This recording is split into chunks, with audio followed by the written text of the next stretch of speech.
going on, everybody? Welcome back to Frankie's Aquatics right here on this marvellous platform that is YouTube. So I hope you've all had a fantastic week. I've had the average week as always busy, always elbow deep in some sort of tank or another, and just a really productive week. These weeks seem to be flying around, to be honest. As many of you may have picked up, there was a bonus video this week. I don't know why I did that. Bonus video? A bogey video? Where I went over to Wharf Aquatics. So if you haven't checked that out already, then be sure to lick the link. Be sure to click the link in the description below. I'm just terrible at this. I've had quite a restless day today. So my youngest girl, Phoebe, who's just started infant school, is currently off sick. It's the same situation that she was at last year when she started. Well, not when she started. What's wrong with my nose today? What's right with it? Yeah, she's had quite a bad luck with catching colds, coughs, chesty coughs, everything in between, and she's currently off school. For this is their first proper week at school, and she's off because she's absolutely full of it. So I've had quite a restless night, and then she's carried it on throughout the day. So she's currently downstairs, so any background noise that you might hear will be Phoebe who's feeling very sorry for herself, so I can only apologise in advance for that. So this week's video is going to be an axolotl update. Do you like the way I say that? Axolotl. Axolotl. It seems that you guys can't get enough of the little guys, and I don't blame you. I would be exactly the same if I was watching them through the window. You better not be watching through the windows. I'll call the police. I'll call them. I will. I'll call the police. I would be the same if I was looking at videos on YouTube and I got myself in a position of looking at axolotls. I do it already. I'm always looking for new content in regards to axolotls. They're amazing. And then the electricity goes. And then my batteries removed. Anything else kind of interrupt us today? Maybe a hurricane or something, or a tornado, or a blizzard. So we'll try again. This is just not going to happen, is it? So today's video is going to be an axolotl update video. It seems that you guys really can't get enough of the little guys, and rightfully so. They're adorable. I love them, and people's interest has spiked. I'm receiving literally, I'll go as far as saying hundreds of questions a week. I offer the best advice that I can possibly give in regards to axolotls. I'd like to think of myself as quite the professional when it comes to axolotls. Obviously I'm still learning. I think we all are in life, aren't we? I still class myself as a hobbyist and not a professional, but I literally receive X amounts of questions each and every day, whether it be through email, whether it be through my Instagram, and obviously Frankie's Aquatics Instagram. I'm constantly bombarded with questions and people looking for advice, and I'll always say please ask away, because I'm always happy to help wherever I can. So if you're one of the people that come found me through YouTube or vice versa, and you've made contact with me asking me questions and stuff, hello to you. Always welcome to do so, so don't ever stop doing that. Don't stop believing. So yeah, today's video is going to be just a quick look at the axolotls. I'll kind of talk over the video a little bit as well about little bits of advice and things that I can try and help guide you with. Axolotls are quite a marvellous creature. They really are. They are so prehistoric looking. They're just absolutely astounding. Like I've said before in previous videos, I have kept many aquatic critters over the years, many. From goldfish to betters. I still keep betters, I still keep goldfish, koi, whatever you can think of. I've kind of at some point or another I've probably had experience with it, if it not be as a child, obviously into my grown-up life. But for me, axolotls hold a very special place in my heart, so much so that my main focus on this channel is going to be axolotls. So if you're an axolotl sort of person, it'll be a really good idea just to hit the subscribe button, and then maybe give me a cheeky thumbs up as well, because it's a nice thing to do, isn't it?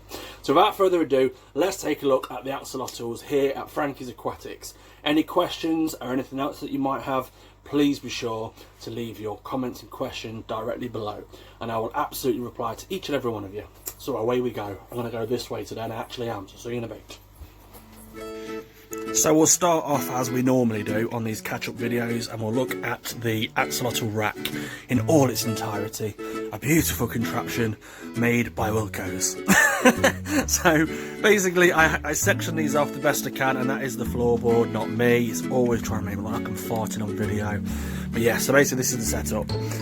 I kind of separate them off in regards to size, and then I did momentarily do it in regards to what type. So in my case, wilds and leucistics.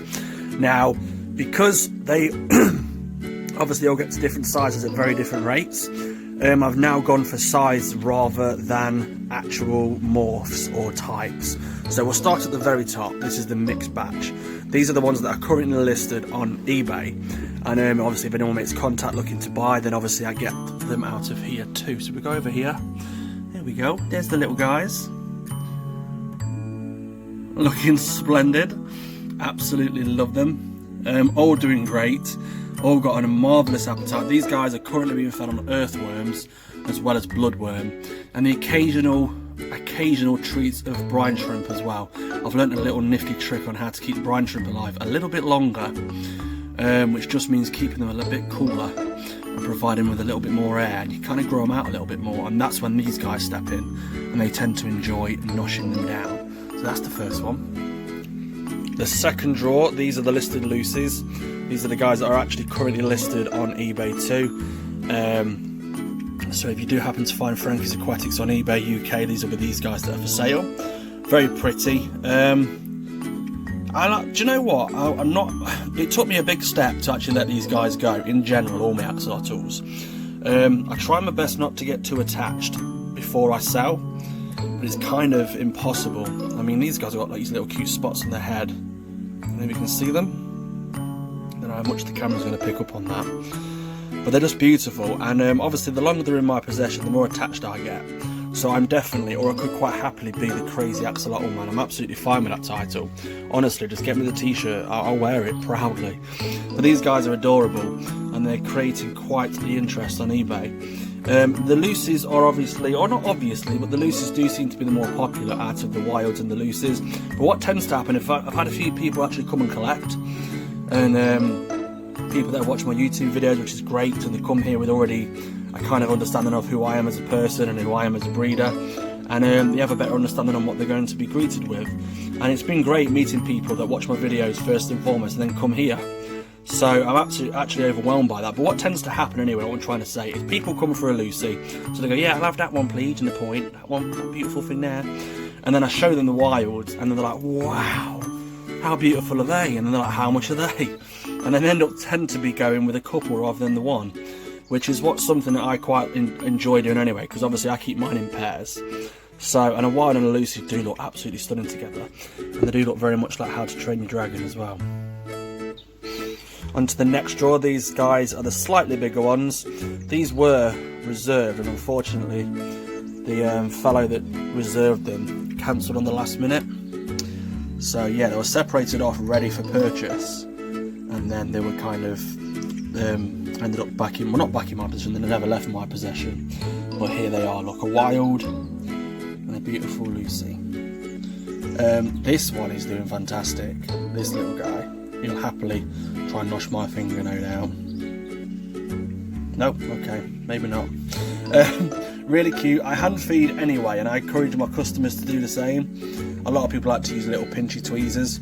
I mean, obviously it's a little bit more tricky to hand feed when you're feeding like bloodworm or pellets, let's say, but when you're feeding earthworms, which these guys will now happily eat, chop them down into small pieces, pinch them between your nails and offer, and they will happily come and eat out of your hand. It's a good way for you to bond with your animal as well, because eventually, over a short period of time, or a long period of time, depending on the axolotl, these guys will get used to you as a feeding source, and they will get excited when they see you. And then when you go in there with your hands, obviously make sure your hands are nice and clean first and foremost. Then obviously you offer a little bit of worm, and they'll happily take it off your hand. And not only that, you'll actually encourage them to sit on your hand as well. That's another thing that's really good about it. So yeah, if you do have an axolotl, or you happen to have one off me, I do heavily suggest that you hand rear them and hand feed them. Here's another small batch of mixed. So we have some Lucies in here, there and there, and then we have 2 wild in here as well, which I just think are very overlooked in the hobby. I really do. I think they get, because they're just known as normals and they're just known as wilds, and it doesn't sound very exciting compared to their fellow leucistics over here. I think the wilds are so underappreciated, But for me, they're one of my favourite morphs. I mean, look at this little guy looking up for food. Look at that face. Come on now, could you ask for more? Look at that, it's so adorable. It's feeding time soon, dude. So yeah, there's the the mixed match of babies in there too. So in here we have the latest hatchlings that have recently arrived. I won't show these off too much because there's a few hidden gems in here that I'm trying to keep secret until they're a little bit bigger. As you can see, they've all got full bellies. For example, that nice orange spot at the back of their head, that is their tummy that's full of brine shrimp. I've had great success with rearing these, and I've had so much fun in doing so. So much so that I'm taking it much more serious than I ever thought I would. I knew I'd have fun in the hobby, but this hobby has become a huge part of my life, and I'm really massively appreciating all of your guys' support. Because thanks to your guys' support, it kind of keeps me doing this, and obviously keeps me focused on axolotls and axolotl care. Not that I need the extra push anyway. I'm absolutely obsessed. But you guys give me that drive that I need. So yeah, here's some of the babies anyway. I'm going to zoom in because one of them's creeping in over this side, and I don't want to show them off just yet. It's a secret. And there we go, the little baby. Fold to the eyeballs. And then down at the very bottom we have the eggs, which are still yet to hatch. As you can see, they're very clean and healthy. Very fresh and new too. So basically, I've had a lot of people contacting me asking if I sell eggs. Currently I don't. It's not something I'm overly comfortable doing right now, because not that I don't trust people, but I don't want them just going to anybody, if that makes sense. Obviously these are the spawn of Flick and Pixel, my two most favourite axolotls in the world, and I don't want to just give them off to anybody. If I do ever sell eggs in the future, it'll be very selected to who I actually provide them to. Again, it's not the fact that I don't want to not trust people or expect the worst or all that from people. It's just the fact that it's a big thing, it's a big trust thing for me. I want to see the babies thrive, and I want to see the babies do well. Again, not suggesting that people are not going to do that, but I know when they're in my care that I will hatch them, I'll raise them healthy, and I'll find them loving homes. Each and every little dot in here that will hatch will eventually in time receive a forever home. And that's kind of where my focus is right now, not selling the spawn, not selling the eggs. So for those of you who have asked, I have not ignored you purposely.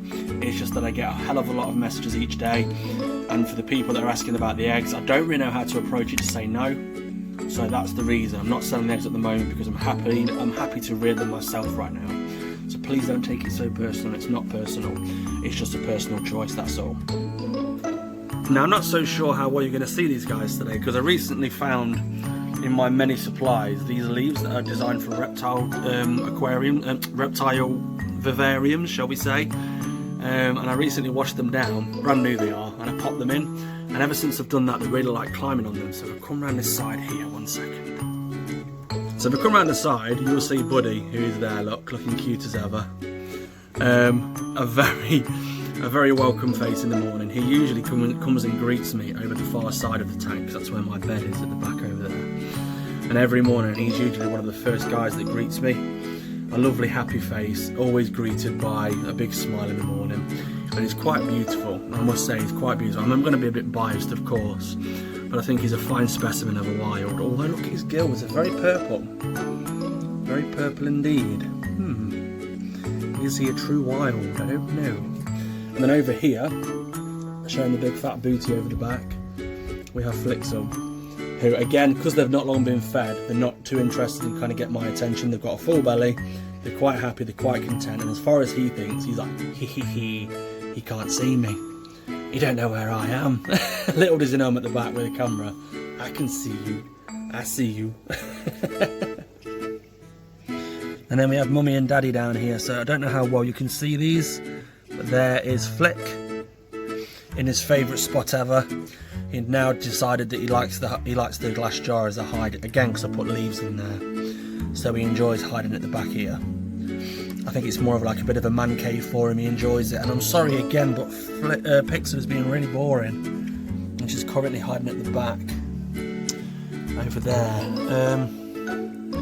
Yeah, she's even spat a worm out today. I think she's had too many, to be honest, but she is in there. She's just hiding at the back, being being the boring lady that she is.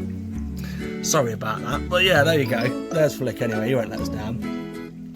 So there you have it, that's today's video pretty much wrapped up. The questions I wanted to actually answer during the video, which I kind of forgot because I got kind of into recording all my axolotls, there's 3 of them. The first one is, can you house axolotls together? You absolutely can. There's only a few guidelines that I strongly suggest that you do. First and foremost, be aware that if you have 2 axolotls together, especially from a young age, you're not going to know what sex they are. There's going to be a chance that when they get to the right age, usually about 1, maybe a bit younger, depending, but usually I find about the age of 1, they'll start to be sexually mature. Then you'll know male or female. If you're anything like me who got it completely wrong, I was convinced that Pixel was a male. And then obviously there's the chance there that they're going to breed. Obviously not everybody wants to breed axolotls, and I can completely understand why. It is a lot of work to do it correctly, or do it right anyway. It's a lot of work. It's a lot of commitment, it's a lot of your free time gone, but it's so rewarding at the same time too. So yeah, just consider that if you do keep 2 together and you're a little bit unsure of the sex and you end up with a male and a female, as long as they're happy and they're well fed and their waters are good, they're going to breed. And before you know it, you're going to have thousands, if not hundreds, if not thousands of eggs on your hands. So just be aware of that. Second reason is you have to kind of get them at the same sort of size, because when they're little and the juveniles, they will snap at each other. You will have the odd little chunk missing out of the tails. You will occasionally miss the odd foot here and there, or leg. Worst case scenario, you miss 2 legs. It does happen. It's not ideal, and obviously you've got to try your best to not let that happen. It's alright that they grow back, that's great. Axolotls are absolutely infamous for growing their parts back. That doesn't mean they should be picked at in the first place. So if you can avoid that, then obviously you have to avoid that. The simple way of doing that is obviously making sure they're well fed, making sure when you're feeding, you feed them at opposite sides of the tank, just to stop the collision, basically. And that's that. And the third thing you've got to do is make sure that one's not bigger than the other, considerably bigger. So let's say, for example, I decided to pop Buddy in with Pixel. Yeah, they'll be fine. Pixel's older. She knows what's food and what's not food. And I plonk them in together. I'm not saying Pixel would, but there's always that chance that Pixel might think, oh, it's a bit of a snack, and have a go at Buddy. Obviously not in an aggressive way, in a feeding way. She's very greedy as Pixel, and she'll eat anything. That's why I was quite reluctant to put the leaves in there to begin with, the plastic leaves, but thankfully she hasn't gone near them in that way. She just kind of climbs on them and knows that they're kind of just to be played around on, really. One question I'd like to answer that gets asked quite a lot is temperature. How do I keep the temperature down? I'm in the UK, quite fortunate that the weather rarely gets spikily hot here, or dangerously hot here. When it does, I tend to just change out a percentage of the water. So let's say we have a heat wave from Monday to Friday. That will mean me doing a percentage of water change every single day to keep that water temperature down. There is obviously little hacks and tricks that you can do. You can put ice packs in the water, you can use fans, you can get aquarium fans that you can kind of air over the top of the tank. But in my honest opinion, I don't feel they work very well. Ice packs tend to melt very quick. Fans tend to be very noisy, give off very little cooling, if I'm quite honest with you. I've had many, and they seem to work great to begin with, but then as time goes on, they don't really work that well in my opinion anyway. So for me, I just treat the water, take some fresh water, keep it nice and cold, keep it bottled in the fridge if you need to, and then pour that in. Obviously treat the water, well, that's essential too. Treat the water, keep it in the fridge bottled if you can. If not, just use fresh water, but make sure you treat it. And then obviously switch out a percentage of the water each and every day. So if you've got a massive 3-week heat wave, it's going to be a massive 3-week of water changes too. So that's how you really, in my honest opinion, keep the temperature down. Obviously you can go out and buy a chiller. They're very expensive and they're also very noisy as well. That's kind of what steered me away from having one of them on a permanent basis. I wouldn't really find a benefit for it. I just don't mind doing the extra work, to be honest.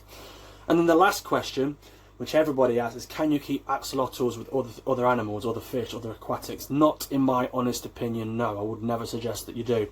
It's not just for the fact that the axolotl is going to try and eat just about anything that moves in front of him. It's also the fact that fish tend to like to nibble on the gills of an axolotl. So obviously what people mostly love about an axolotl is the gills, the nice fluffy flu-flus as we call them. And fish do mistake them as worms. And they will go over and they will have a nibble at them. And obviously the axolotl is not fair on the axolotl first and foremost. And you're probably going to lose a fish or two if you do keep them with fish as well. I've had many people going, yeah, but my friend keeps his with fish and he seems alright. Or my friend keeps this with that and he seems alright. The axolotl seems very happy. And my first question is, what makes you think the axolotl is happy? A lot of people get so confused, like the animals are happy just because they're happy with the situation that they've put them in. Unfortunately, that's not the case when it comes to axolotls. Yes, they will cohabit with one another. Do they need to cohabit with one another? They actually don't. They're quite happy to live a life of solitude on their own. You will see very little, if anything, that would kind of cause concern. When I kept Pixel, I had her on her own for a long while. Now, I don't know if you can see, but up here, we've got some axolotl pellets. And I used to keep it directly beside the tank. On the label of that particular pellet was an axolotl. It was a Lucy. And I used to keep it beside the tank. And people are going to say she's just looking, but I was convinced that she was looking at the label because it had an axolotl on it, and she was like, "Oh, I want a friend." I think I just convinced myself of that, so I had an excuse to get another one. I always intended to get another one anyway, and I was just like, "Oh, bless her." And then I got her a friend, but truth be told, she'd have been just fine without. They don't necessarily need a friend. They don't need a tank mate, and they most certainly don't need another species for a tank mate. If you put shrimp in there, you might get away with it if you're lucky, depending on the axolotl. But you also might find that you wake up one morning to your shrimp gone. Same goes with snails. They will literally, anything that kind of catches their eye. That's why it's good to keep a tank fairly basic. You can decorate it to an extent, but keep it fairly basic and just basically enjoy your axolotl doing his thing. So there we go. I'll wrap up today's video. I'm sorry if it seemed a little bit repetitive. It's just that when I ask people on Instagram what they'd like to see in my next video, everyone always says, how are the axolotls doing? How are they doing? Of course, as many of you already know, I am a breeder based within the UK, the Midlands to be precise. So if anybody out there is looking for an axolotl, be sure to message me, get in contact with me. You can do so either through YouTube, or you can also do so through the relevant links above. And then obviously we can start a conversation and see where we can go with it. And that's pretty much it for today. I'm going to wrap it up because I'm very tired and I need a coffee. So big loves to you all, and take care for now, and I'll speak to you soon. So until next time, ta-ta for now. Woo! I want to go to bed, I'm so tired.